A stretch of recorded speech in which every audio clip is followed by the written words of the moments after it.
Good day everyone, and welcome back. Now, today we are diving into a fiery exchange between French President Emmanuel Macron and US President Donald Trump that went down at a White House press conference. This wasn't just a friendly chat, it was a moment where Macron firmly corrected Trump on how Europe has been funding Ukraine amid the ongoing war with Russia. So, let's break it all down. During the press conference, Trump made the claim that Europe was loaning money to Ukraine, suggesting that the US was the only one outright giving financial aid.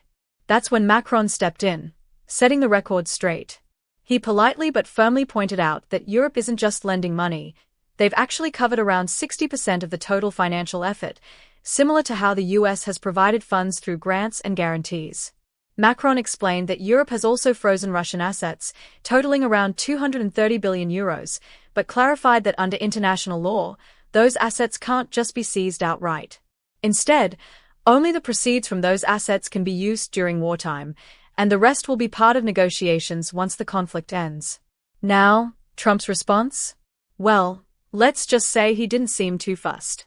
He brushed it off, saying, "If you want to believe that, fine," before shifting the conversation elsewhere. Classic Trump move.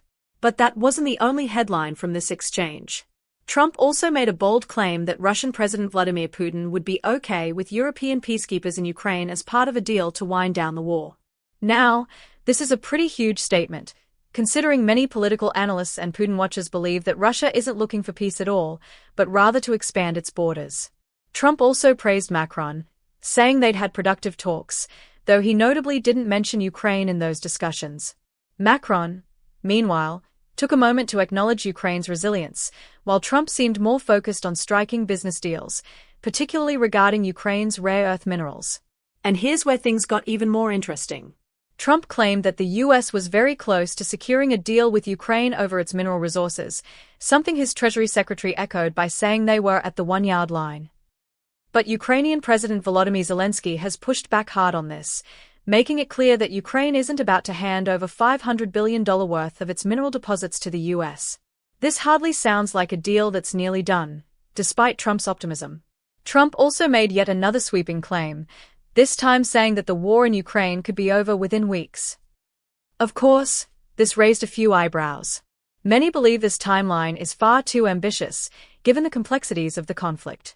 And if that wasn't enough, Trump also weighed in on a rather bizarre initiative coming from his administration.